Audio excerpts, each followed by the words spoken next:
There are so many different stories about how Tourette's manifests in our lives and all of the different tics we have, the stories that it takes us on. There was a particular article that grabbed my attention about an Olympiad swimmer who felt that his tics gave him an edge on the world stage. And he was so used to people looking at him that he learned how to tune that out. And when he was performing at this elite level, again, he was used to that pressure. He was used to eyes on him, and he learned to tune that out and focus on what he needed to do. The most interesting part of that article was one sentence in there where he describes using swim. Swim is what taught him how to control his facial tics. And the reason that that grabbed me so much is because my story also begins in the water. Hello, my name is Raquel Cunningham. I'm a personal trainer, and I was diagnosed with Tourette's at 5 years old. I went on to continue swimming and playing water polo, and all the while asking, why does this help? The water kind of became a playground for how to play with my tics. That became the most impactful place where they would either come out or I could get them to stay at bay. There were days I could get across the pool, and then there were days I would suck up water in my nose. A lot. It was part of my college personal essay admission to create and discover a fitness program for people with Tourette's based on breathing patterns. My 20-year high school reunion is right around the corner, so this has been 20 years, time-stamped, that I have been looking at life this way. So of course there's a few disclaimers before we dive into it. Consult a physician before beginning any exercise program. We know there is no cure, but what I'm trying to do is present everything today from a completely kinesio outlook with a Tourette's filter over every aspect of it. There is definitively too much information in this. There's easily 3 different presentations I could create from what I'm going to show today, but the point is I wanted today's presentation to be a reference hub, so a place that you could come back to help guide you and look for movement information. So there's a lot to cover. Everything is digestible, I should say, but still you get too many digestible pieces and you're still going to get full. So as you think of questions, write them down because I'm going to keep hurling information at you. Everything is familiar today, but hopefully I will draw some correlations between things that you might not have realized before. We're pulling from different movement disciplines, and again, it's from a kinesio perspective. So we are going to try to go through 5 different sections today, the first being exercise and movement, which will be the bulk of it, then the nervous system and how it pertains to exercise physiology. Diaphragmatic breathing, what is it, why is it important, how do we access it, and what do we do with it? And different learning styles and how it pertains to learning movement patterns. And then soft tissue work. How do we release these bound up muscles that our tics are still doing? We still have to take what our ticking muscles do into consideration. So again, I'm painfully aware that there's too much information today. At minimum, you can leave today with tools on how to get out of pain that the tics cause, or even maybe reduce the pain in between tic attacks. So at minimum, hopefully we find a little bit more. How are we going to piece all of this together? The definitive takeaways are to know that there are 7 different exercise variables that make up exercise programs. There might be a small variation. Are there the 5 ones, 8 of them, but there's 7 widely acceptable variables. You don't have to just keep increasing the load on an exercise to keep causing an adaptation. So we are going to focus on why movement selection is the most important of those variables for us with motor tics. And then the third would be, again, what is diaphragmatic breathing and why is it such a crucial element for us with TS? So diving right into it, some of our graphics today were supplied by my kids. They helped us out with that. So this is my idea of what kind of a tic storm or tic momentum, I'm calling it, is. There's different things that contribute to when tics happen: lack of sleep, stressful tests at school, speaking for the first time at a conference, exciting things can still bring it on, but with all that stress gathered up, there you go down that tic storm. They're coming out in full force. So when we have all of this momentum behind our tics, that might not be the best time or the most optimal time to tell somebody to just slow their breath down. That's akin to just telling a skier going down the mountain to just slow their speed down. They have different maneuvers. They can, move their skis closer together. I don't know what that's called. I like my liquid my water liquid, not frozen. So I don't actually know what that maneuver is called, but they bring their skis into the shape of a V to slow themselves down. They can start to make that S pattern to slow momentum down, but they have maneuvers is the point. So there's a word that I have come up with called an inlet. An inlet is above all a sensation, and that sensation in your body can reduce tic urge, frequency, or intensity. I've had a lot of success with the inlets being kind of trigger points around the neck, and I'll explain why later. But that inlet should kind of be repeatable because then it becomes practicable. And then there are practicable maneuvers that we can do, again, to help reduce tic urge, intensity, or frequency. So I'm going to use that word a few times throughout today's presentation. My idea of what a management system is, again, my kids helped with our little wave here, but my idea of what a management system is to keep that down to the bunny slopes. Let's say we're in a low tic phase, the tics come on, maybe there's something you can do like jump rope to kind of help regulate your breath or to help get that energy, that intensity out. Maybe that helps for you. Okay, the tics come down, there's a different stressor in life, the tics happen again, and then maybe you can do some soft tissue release. Maybe they're different tics, maybe it's the same kind of tic, but then that can kind of curb that edge a little bit. Again, tics are going to come back because we can't stop them. They will keep coming, but how can we manage them? Doing something before or something after. So maybe there's a different tic and then you find a different inlet that helps bring that back down. Tic comes again, trigger point, and you kind of get the idea of what management versus momentum would look like. And after today, hopefully this is something that we can start to figure out. Those green dots down there are kind of representing what would be a premonitory urge when we feel that sensation coming on. If there's something that we can do that would, again, help start to curve that slope downward. So I can't give specific, if you have this tic, do this exercise, because it is going to be different for everybody. But I can make general suggestions about the area and the muscles that are involved with that tic, about things that might be a good inlet for you.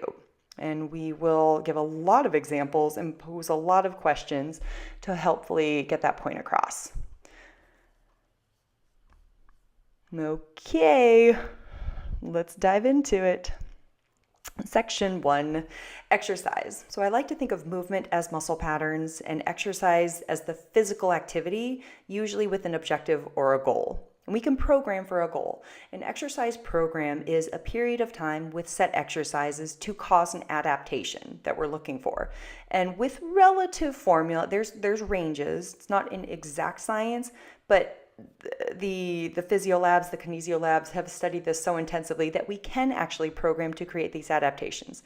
We can program for power, we can program for strength, hypertrophy, endurance. I'll have a slide at the end with those ranges. We can program for a sport, for baseball, for water polo, for dance. We can program for cardiovascular health. A task, if you want to run this year's Tourette's 5K instead of walk it, that's something that you can program for, to feel good, to get out of pain.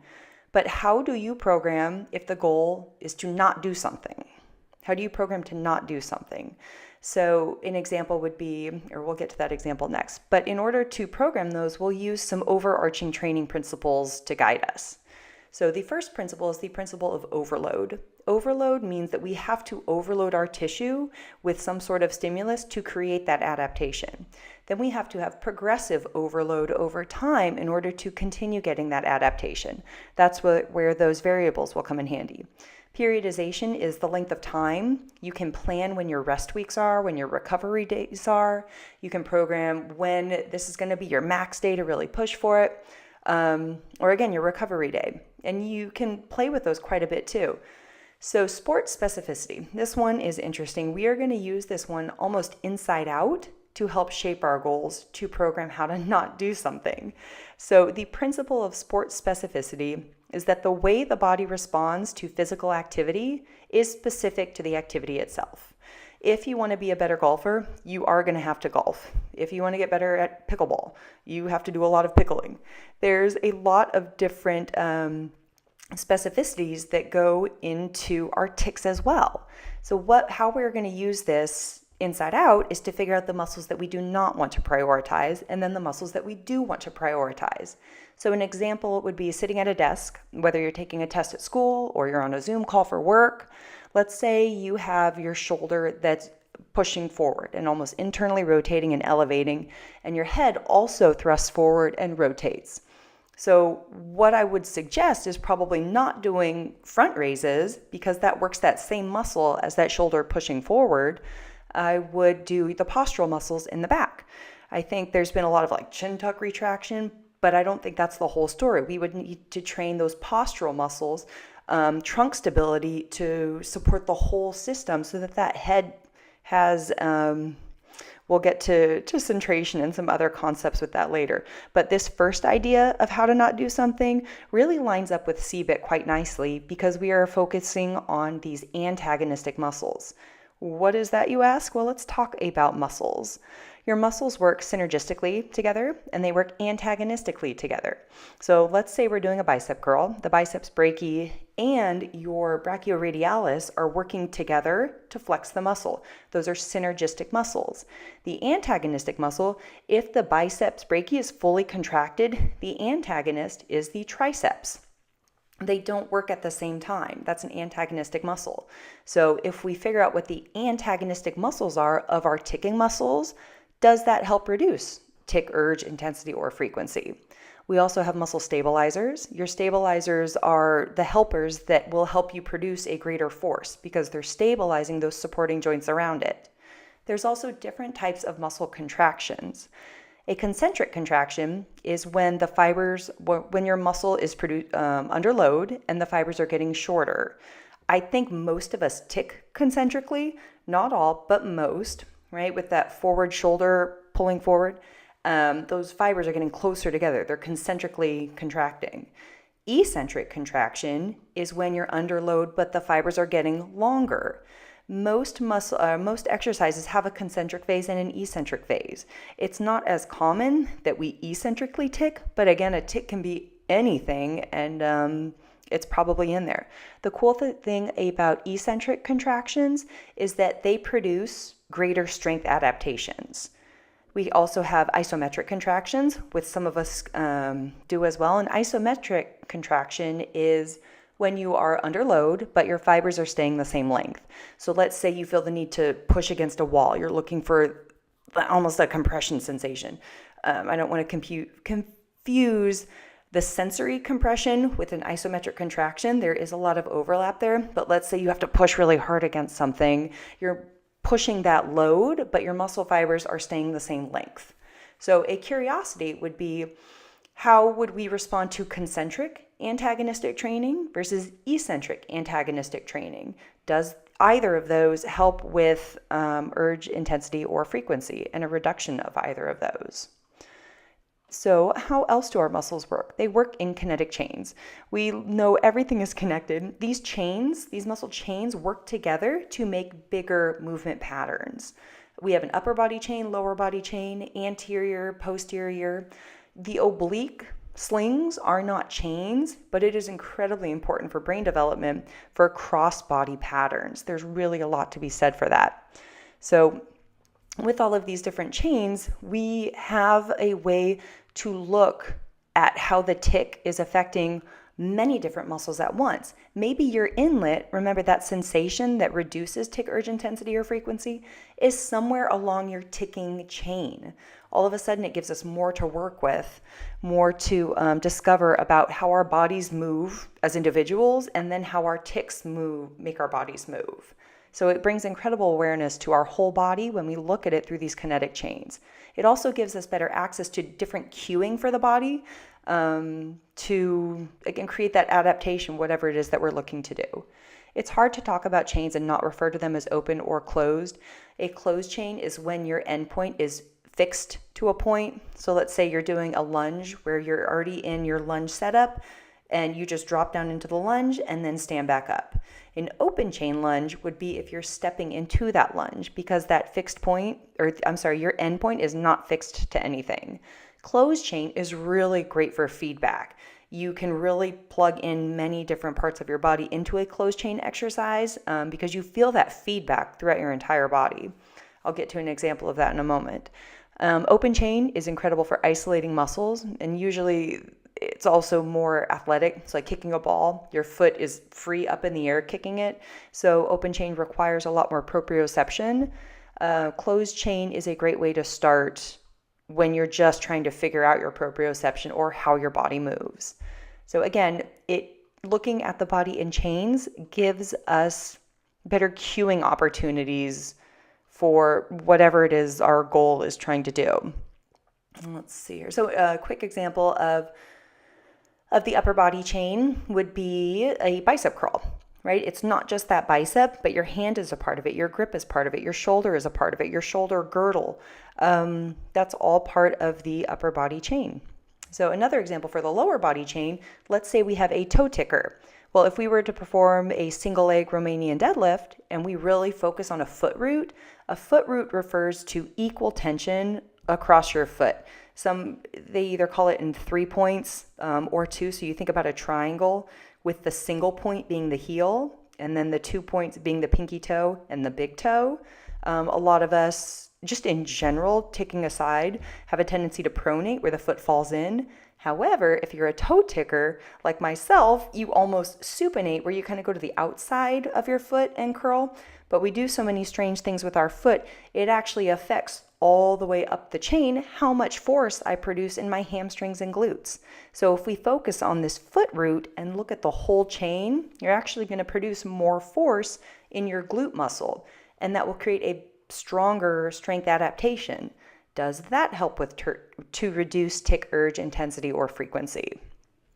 Now, as we look at these chains, it's important for us to be aware of compensations. Compensation is how our body is kind of maladapting to something that we're trying to get it to do. An example would be an injury. Let's say you have your arm in a sling for 4 to 6 weeks. Now all of a sudden that sling comes off and your arm still wants to take that shape of the sling. Your shoulder has protracted and internally rotated. Now we have to repattern that to bring it back to more optimal functioning. Well, us as tickers, do we follow typical compensation patterns? Most likely not, because our movements are not, they're just so varied, and I don't want to say complex, but it becomes a mechanical body puzzle. So we have to be aware of what is co-contracting, what other muscles are working at the same time. If we go back to that analogy of sitting at a desk, taking a test or on a Zoom call for work, with that shoulder punching forward and the neck rotating, well, what if let's say that's the right shoulder doing that movement, what if your left quad is also engaging and elevating? That wouldn't necessarily be a typical compensation pattern for somebody in a sling, but for us as tickers, that's the body trying to kind of balance itself to that new ticking pattern. So there's going to be some prizes about what muscles have been compensating. Another example would be we are a sitting culture in general. Our quads have a tendency to get very, very tight and then try to do the work actually of our abdomen and even do the work of the posterior chain. So if I'm trying to teach somebody a hip hinge motion, which is a posterior chain exercise, lats, glutes, hamstrings, calves, but your quads are trying to do the work, you feel it in the quads there, that's a movement pattern that we can clean up a little bit. And does reducing or changing that compensation, does that reduce tic urge intensity or frequency? So again, it becomes this mechanical body puzzle that is very intriguing when you look at our ticking bodies for the movements that they're producing.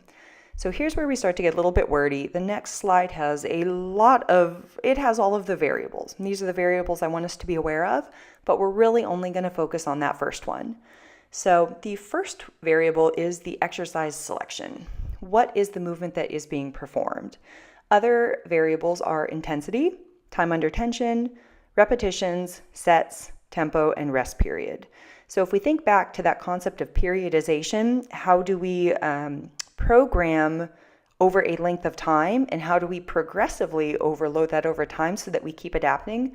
We can change any one of these variables to change that adaptation. We don't just have to make the exercise more complex or just keep adding or keep just throwing weight at it. So to explain the entire spectrum of training and programming, it would be something like this. This part is not an exact science, which is why everything is a range. It can't be an exact science because all of our bodies are different. All of our genetics are different. But there is so much that's studied for each of these different columns, how to train each of these. And at the end of today's presentation, I will have this filled in with the general rep ranges that I have been using for each of these variables. So hopefully we can choose an exercise right there in that first column that targets the muscles that work in opposition to our tics to address this mechanical body puzzle. And again, that lines up with CBIT really, really nicely. So any of these variables can give us a new positive adaptation. So let's keep going. And of course, all of these are contingent on what your goal is, what your body's tendencies are, and how you tic. Moving on to the second part of section 1 is movement. And again, my kids helped with these graphics here, graphics courtesy of my kids. If exercise is the physicality of what we are doing, then movements are how we are doing them. We move in different planes of motion. The sagittal plane is moving forwards and backwards. So let's say you're running in the sagittal plane. The frontal plane is doing anything side to side. Think like side skips or side, I was going to use a different example that goes more into the transverse plane though, which is rotational. So a lateral lunge would be an example of the frontal plane. I know that gets kind of confusing. And the transverse is that rotational movement. Have you ever thought about what planes of motion you tic in? If you're a hip flexor ticker where your knee drives straight up, is it just going in the sagittal plane or is it going sagittal transverse? I know head ticking and upper body tics are really predominant in our community. Are you just a sagittal head ticker or are you sagittal rotational? Are you just frontal? But it just gives us a really different way to look at how we're ticking and then what exercise we would choose to address that tic. Do you do the opposite motion or the opposite direction in the same plane? Or do you clean up the other two planes of motion if you only tic in that one direction? So again, just a different look at how we're ticking and other ways to address that in cue. So movement, of course, is in all exercise, but we don't often consider it because of our objective. We just want to run the 5K. We just want to do a push-up. We don't care what the rest of the body is doing. But good exercise is attentive to movement mechanics. So how do we move? Funny you should ask. Our joints, they help us move. Joints allow for movement. So all of our joints have different ranges of motion. There's also different joint actions that I didn't get into. But our joint ranges of motion, if you have too much range of motion, like hypermobility or Ehlers-Danlos, those do require different considerations that really heavily rely on stability. But all of our joints have specified ranges of motion that we should have. If you don't have, or if you're under what that range of motion should be, then that's a really great spot to start with to work on the bound up muscles. Like what is it that's limiting that range of motion? Again, a different way to look at how to make our ticking bodies feel better is to make sure that we have these ranges of motion that our bodies are meant to have. There is a really phenomenal concept that I've come across called joint centration. This existed in the exercise world, but the first time I came across it was while studying a very wordy but brilliant system called dynamic neuromuscular stabilization. It comes from the Prague School of Rehab, and it's focused on core stability and the developmental movement patterns in infants. So how does a baby first learn to roll over? How does a baby first learn to lift up its head in tummy time? What are these innate sequential patterns? And then they've applied those to adults who have been compensating, whether it's from injury or overuse, to repattern their bodies for more optimal functioning. Well, the concept of joint centration is referring to a joint with equal tension all the way around it. So again, going back to that analogy of sitting at a desk, your head ticking, that shoulder's pushing forward. If you have that visual of that shoulder and it's a ball and socket joint. So if you think of the socket and you think of that ball in front really being pulled forward, that is not a centrated joint. There's too much tension in the front. So what exercises can we choose to equal and kind of roll that joint back into a more optimal position? The DNS would use their set exercises of primal movement patterns, and it plugs in to our core with intra-abdominal pressure, which we'll get into that in a little bit. But it's a different way to centrate that joint. In centrating a joint that we tic with, does that reduce tic urge intensity or frequency? They've used it in a bunch of different settings, but it's a really, really great concept. So whereas before we weren't quite sure how to program, how to not do something, now we actually have two different ways. The first one would be by finding those antagonistic muscles, and the second way would be picking exercises that centrate a joint. So how do we pick those exercises? What does that mean? We need to consider repatterning. Repatterning, another fancy word, neuromuscular reeducation. That is training or retraining the communication between your brain and your muscles to move more optimally, to improve movement patterns and restore function. What I am not claiming in any way, shape, or form is that we can just repattern our ticking muscles into good form. We can't control these ticking patterns. But what we can do is create new patterns and the importance of feeling and connecting to these new patterns. What happens when we have really strong neural connections in these new patterns? And how does that work or combat with the tug and pull of our ticking muscles? There hopefully is the thought where we go from that tick momentum image to the bunny slopes there, where we can kind of reconnect to these other patterns and hopefully find a way to manage this over time. So another important concept in repatterning is releasing the overworking or ticking muscles for more optimal joint centration. We had a really great presentation from Katie the other day, who's a licensed massage therapist with a lot of trigger points in the upper neck and jaw working, who also really got into how do you release these overworking muscles. So going back to another example of repatterning, we have that arm in a sling. Well, how do we repattern that to get it out of just that sling hold? Doing something like a sword draw, external rotations, shoulder alphabet. Those are all great ways to repattern that arm and then again create those new strength patterns. Another example would be a change of sports. I was a water polo player for many, many years. And for those of you unfamiliar with water polo, we do a lot of treading, which is imagine that you're in a sitting position and your legs are moving in and out. They used to call it an egg beater. Now we just kind of generally call it treading. But there is nothing on land that replicates that. Actually, doing silks, those circus things up in the air, that actually uses that. But again, that's not on land. So when I had to start running, I actually had to completely repattern my body to figure out how to move correctly in the sagittal plane, how to run without my legs swinging out to the side. If anybody saw the really great Michael Jordan documentary, he went from playing basketball to baseball, and then he had to retrain and repattern his body to get back to basketball shape. So a curiosity here. If you learn these new patterns and you can actually connect, engage, and activate these muscles, these antagonistic muscles, these muscles that centrate your joint, will that give you more to work with in CBIT therapy? And how does that help? So what is the applicability of this too? It's not uncommon to want to do movements that are synergistic with your ticking muscles. So what we would have to do is just by balancing that out with the amount of exercises we're doing. I would add in 2 or 3 antagonistic exercises for every 1 synergistic exercise so that you still have that centrated joint. An example would be a baseball catcher who ticks with their neck. If they're down in a squat position but their hands are up near their face with a baseball glove, well, you might want to be doing an upright row exercise, or I forget what the other example I had thought of was, but if doing that upright row increases the connection to your ticking neck muscles, well then maybe we need to do 2 or 3 exercises for your lats or for your lower trap exercise. Add in farmer carries or rack holds, something like that to help balance out and keep a centrated joint to try to keep that bunny slope management system. So again, this is all just a deeper look at tics from a training perspective that does align with CBIT very nicely. Moving on, that was just section 1.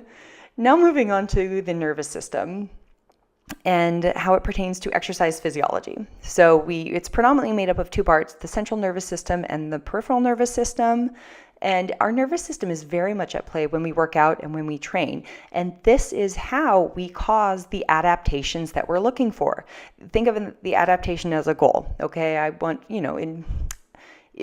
whether it's a physical, I want to be able to do a pull-up, or I just want to have really toned arms, whatever it is, these adaptations is from the central nervous system. Now, our goals are different. Our goals in programming here are how to not do something, how to not tick. But we still have to pay attention to the nervous system And this will allow us to meet somebody where they're at, whether they are experienced at working out or whether they've never worked out in their life. This will allow us to pick exercises and the rest of those variables that are appropriate for that person to have successful overload without overtraining, without injury, and then how to do that over a length of time.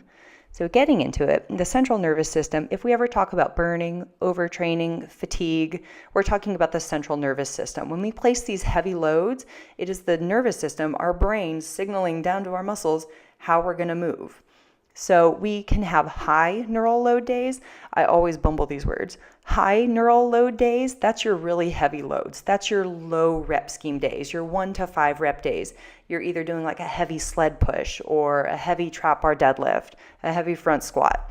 A sled push is a really great exercise to have that high neural load that's not that complex, and it's really something that somebody can build up to pretty easily.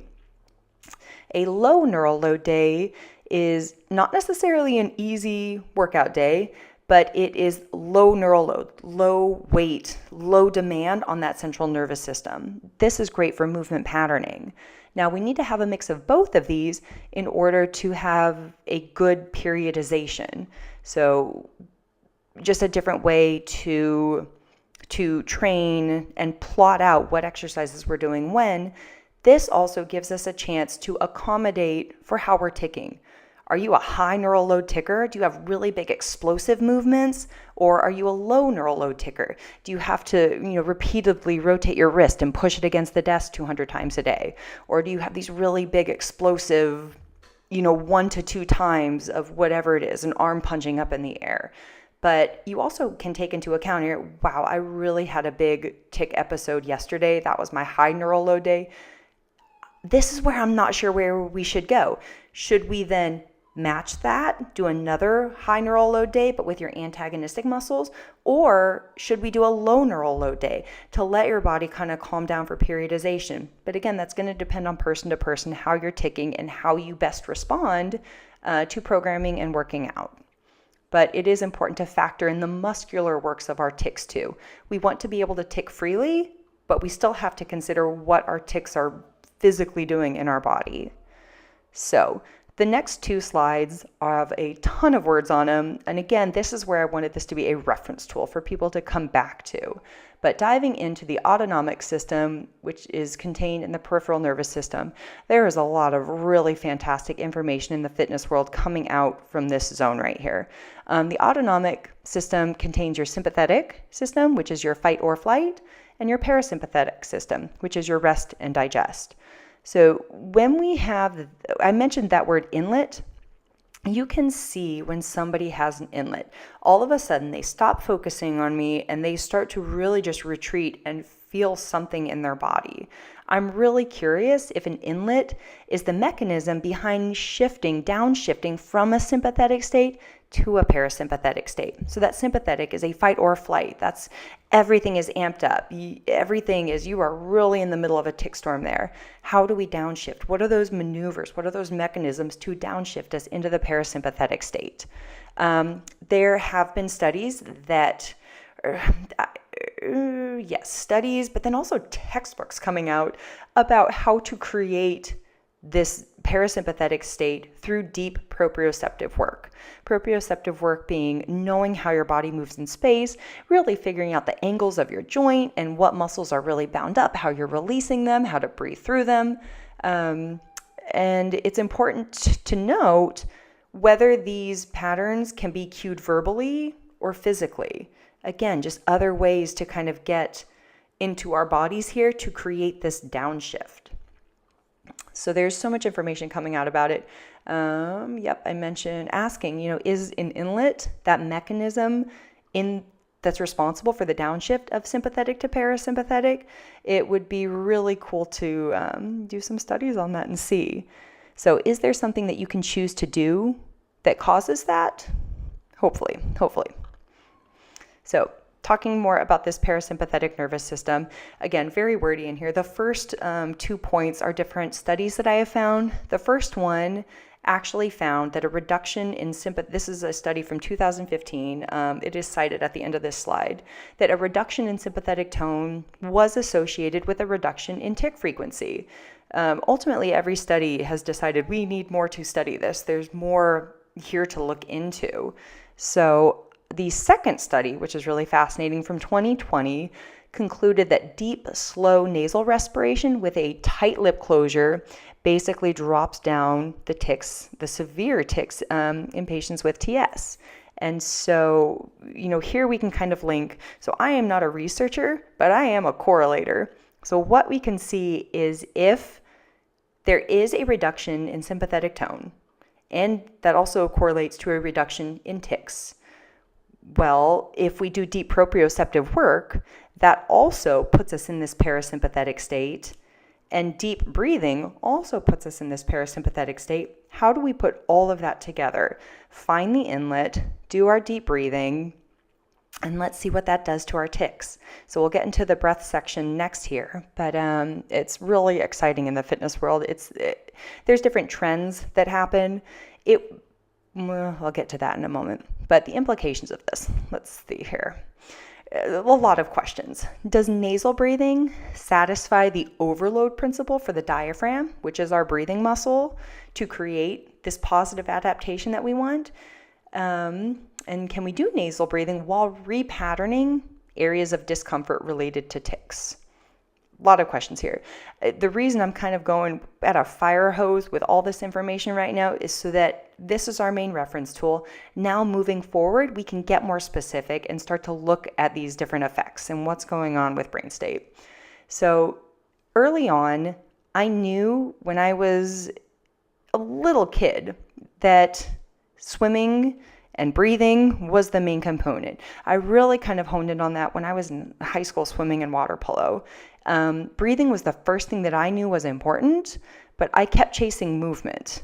I studied kettlebells, I studied Pilates, I studied all of these other different movement systems. Then something amazing happened. Everybody else studied breath, and now we get to pull their fantastic information and put our Tourette's filter over it and see how that can help us. Remember that one sentence from the Olympiad who learned that swimming helped his facial tics? I think it was the breath that was behind that. So in a gym setting, the biggest responses that I've seen in a downshift is from trigger pointing different spots in the neck and with diaphragmatic breathing with different movement patterns. So if we get this practicable downshift, what is the brain doing when we couple an inlet with diaphragmatic breathing? Is there a way to kind of cement this new pattern into us so that we can then apply that to other tics? So I have a lot of questions. Can we build to high neural demand days? The high neural demands create those really strong adaptations with movement choices that balance out our musculature. So at minimum, is that going to help us feel better, either for very long term or even just in between tic attacks? Does it reduce tic urge intensity or frequency? So I do believe that swimming is the champion for rhythmical nasal breathing. Technically it's open chain work because you're not connected to anything, but you can still have high and low neural demand days in there. There's a lot to play with. So I think swimming is the champion for that. What if you don't like to swim? Well, then on land, kettlebells check a lot of boxes. So find me a better system than kettlebells that has a high neural demand, eccentric, remember that creates better strength adaptations, eccentric posterior closed chain activation with rhythmical breathing focused on a stable core and proper intra-abdominal pressure. You breathe per swing. Now, we have whatever you think you know about kettlebells, it is a whole system. Just because I think kettlebells might be the thing to work towards, we still have to consider our central nervous systems. I'm not going to give you a kettlebell, maybe even in the first couple months that you're training, for the way that you think I'm going to give it to you. And there's other ways to use a kettlebell that will help build you into this system. But ultimately, I think that is a really fantastic system to explore for us as a Tourette's community. So moving on, we keep mentioning breathing. what is diaphragmatic breathing? So I had actually posted this exact same visual up for our muscles. What you might not have realized is that you're looking at the diaphragm and the system that it's a part of. Your diaphragm is a breathing muscle. It is a dome-shaped muscle that covers the bottom 4 ribs on both sides. So it's this dome-shaped muscle that doesn't necessarily know where it is. You can tell when your biceps tight, but you can't really tell when and how your diaphragm is contracting as easily as your other muscles. So it is a part of this pressure system. If you are not optimally diaphragmatic breathing, then you're breathing in your chest. You're a thoracic breather, where we're up and down. We talked about compensatory muscles. So if this diaphragm is not breathing optimally, the compensatory muscles for diaphragmatic breathing happen to be in your neck and upper back. And how many of us tic with our neck and our upper back? So it is my opinion that our breath is stalled, interrupted, or halted regardless of tic. Whether you're toe ticking, whether you're blinking, very clearly when we're vocal ticking, but the breath is disrupted every time. And look at how much this is a part of with all of these different systems that it intervenes with. So when we use our breath, I'm very sorry, but unfortunately the side effect is that you have to work on your core and just get a really strong core as part of it, as part of the side effect. But let's understand how this pressure system works. Also a point to note on the opinion part of this, that if you do have optimal rhythmical breathing patterns while ticking, please come find me because I think you're the unicorn. So let's move on and figure out how this pressure system works. So when we inhale, the diaphragm contracts downward. That's when the ribs come up to allow the air to go into the lungs, and that kind of expands the belly. Well, I'm sorry, I should go back a little bit. As the diaphragm contracts down, something has to accept it. So the pelvic floor relaxes, and then the belly would expand outward, but it's a 360 out. It's not just belly pushing forward. We really have to focus on expanding these intercostals in the back as well. So, and then when we exhale, the diaphragm relaxes up and the pelvic floor retracts upwards. So if we had time here, I would have us all sit with a hand on our chest, practice thoracic breathing versus a hand on our back and our front, and practice that 360 breathing here. So I don't know if I promised us a party early on, but let's have one right now anyways. So I have a balloon here, and blowing up a balloon is one of the best ways, first of all, to feel it yourself, to feel your diaphragm contracting downward as you're pushing air into the balloon, but then also to use the balloon as a visual here for what this pressure system looks like. So any of our breathing tics, our stomach pulsing tics, sniffles, snorts, pelvic floor considerations, we are ticking with that diaphragm muscle. Sometimes feeling pressure in different spots of the abdomen is the tic. And how does this imply for vocal tics? You have to take a breath in before you get air out. So what can we do with diaphragmatic breathing here? Maybe finding those trigger points in the neck. Does that help with vocal tics? Because I know that's one of the trickiest ones to deal with. I shouldn't say that. They're all tricky, but finding a competing response for vocal tics I know is incredibly tricky. So that would be a good time to overload the core, to overload this intra-abdominal pressure. And let me give you that example here. So with this balloon, so imagine that the top part of the balloon, you see how it's rounded up here? That is the shape of your diaphragm muscle. So if I squeeze that down, contracts down, you see how the bottom part of the balloon expands? That would be the pelvic floor expanding. That would be kind of that belly breath that we talk about, that 360 breath. And then as we exhale, everything relaxes and contracts back up. So that is the optimal way that diaphragmatic breathing should work. In understanding that, how can we better use our breath? So again, I want to reiterate, it's my opinion that our breath is disrupted or stalled regardless of the tic. And I'd be really curious for all of us to start looking at that ourselves. So there's different breathing styles: nasal breathing, Valsalva, Wim Hof, box, this diaphragmatic 360. Our timing of when we talk about breath, not when we're on that high slope. Maybe we need more physical cues. What if we, lay over a ball so we open up that backside of the back? What if we do some lateral breathing with a band? But we have to figure out what our body's tendencies are, and then what's our access point? What's our inlet in trying to figure out our maneuvers to downshift ourselves into that parasympathetic state? A point to note: I'm asking you to change how you've been breathing for many, many years. It takes usually about 2 weeks of conscious repetitive work before you can feel it. Then it takes another 2 weeks before you can work with it. And what I mean work with it, now engaging that transverse abdominis, trying to actually put it to use. It takes at least a month to get this system in check and start to make these adaptations. But you need to keep going, give it a chance, trust that process to see how it will help you feel better and all of the other benefits that come with it. So if we look at our tics and the musculature of our diaphragm and all of the components that the diaphragm connects to, think of the kinetic chain of the diaphragm. It's huge. It's everything, but hopefully we can find physical movements and better cues that optimize our breathing patterns. So a couple quick examples here. Let's see. If we've discovered an inlet by trigger pointing that tight neck muscle, that breath compensatory muscle. So if you do that inlet and your 360 breath, does that reduce tic urge intensity or frequency? And whatever the breath is, I want that visual of that 360 of opening up that whole part. And you can do that through box breathing. You can do that through nasal breathing. You can do that through a longer exhale and a shorter inhale. Another example would be, let's say you've discovered that an eccentric bicep curl is an inlet, then practice that inlet with your breath work. And let's say you tic less after like a high intensity workout or a long run. After longer cardio bouts, you will have to shift to thoracic breathing. You need that faster VO2 oxygen exchange, but you can still practice your nasal breathing. But a point to note would be after you do that, let's say you've shifted into this thoracic breathing, well then after your workout, lay on your back or lay over a ball. Do something to reconnect and make sure that you still know how to diaphragmatic breathe as a way to, again, kind of lock that in place or make that a practicable feeling that you can connect to. So, section 4 here. What type of learner are you? Visual, auditory, kinesthetic, social, mechanical. And again, these are not academically, these are learning like in a gym setting, how you learn a new movement.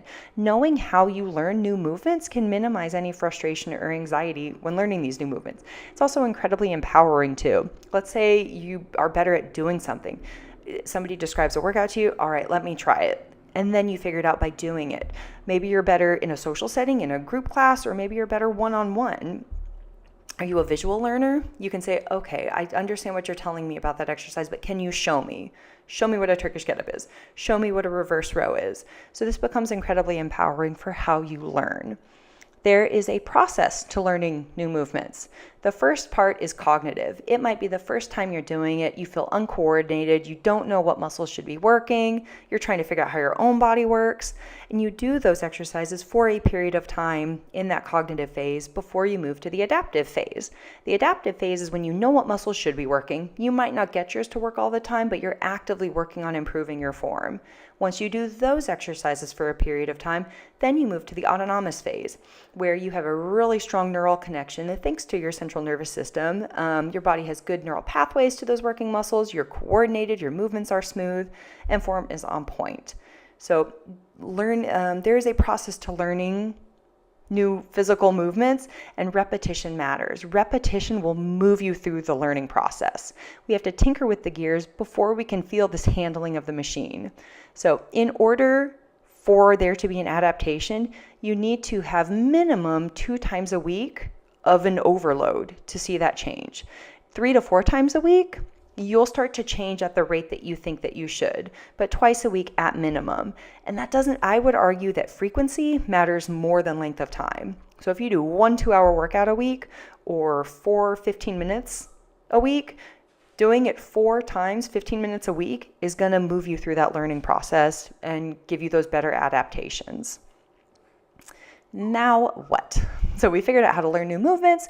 We're looking for an inlet. We're better understanding our ticking bodies. We've chosen exercises that balance out our ticking muscles. Well, we also have to release the bound up muscles that have been working. I had a really grand envision that I'd be wearing a shirt right now with all of the trigger points listed on it, but I ran out of time in preparing for that, much as I'm running out of time for the presentation right now. But luckily, we had Katie here the other day who was explaining these trigger points on the neck, jaw, and upper body with different spots to work on, with body work, with myofascial release. The point that I want to touch upon is whether you use hard or soft tools, and you can use them for different reasons. Maybe you use a hard foam roller in the beginning to kind of wake up certain tissues, but soft tools have really been shown to downshift us into that parasympathetic state. So I would suggest starting with softer tools so that you can breathe into it and relax your musculature around it. But again, this deserves its whole own presentation, but this is a reference tool to come back to start looking how to put it all together. I would try the breathing things separate from the movement things. Wait until you're in a good place with both of those before you start putting them together. Work the chains of the antagonistic ticking muscles for stronger neural connections and biofeedback, and hopefully you find an inlet. You choose movement patterns that balance out these over and underworked muscles, and use your diaphragmatic breathing to bring connection to the inlet and the movements that work for you. And hopefully, again, we've talked a lot about shifting into this parasympathetic state. Can you apply that shift, connecting to that shift itself? Can you connect that with other tics? I'd be curious to see if that happens. So a few examples here. A lot of us are flying home and nobody gets off a plane saying, wow, my body feels better, whether we tic or not.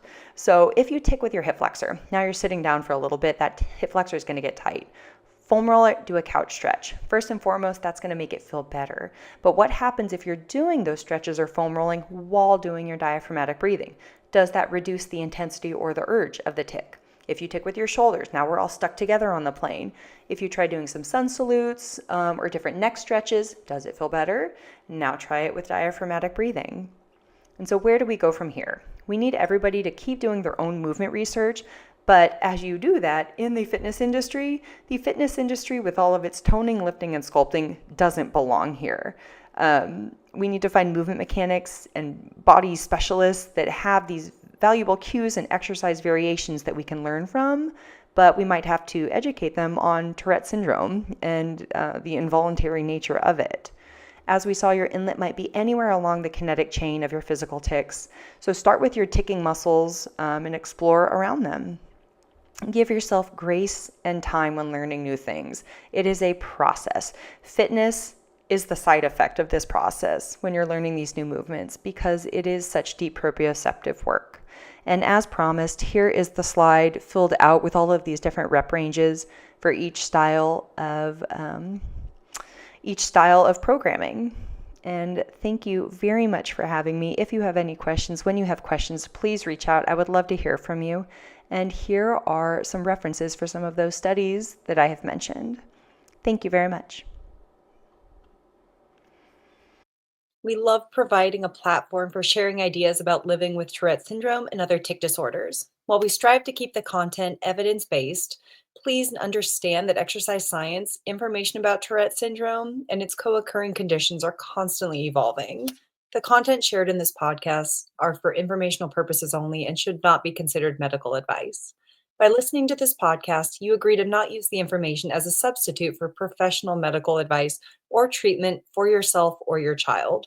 As always, consult your healthcare provider before making any medical decisions or starting any treatments related to Tourette syndrome or other health conditions, which also includes mental health. This disclaimer also applies to any guests or contributors to the podcast. TickFit and the podcast team do not take any responsibility for any actions taken based on the information provided. Our goal is to educate, support, and raise awareness, not to diagnose or treat any medical condition. Thanks for listening.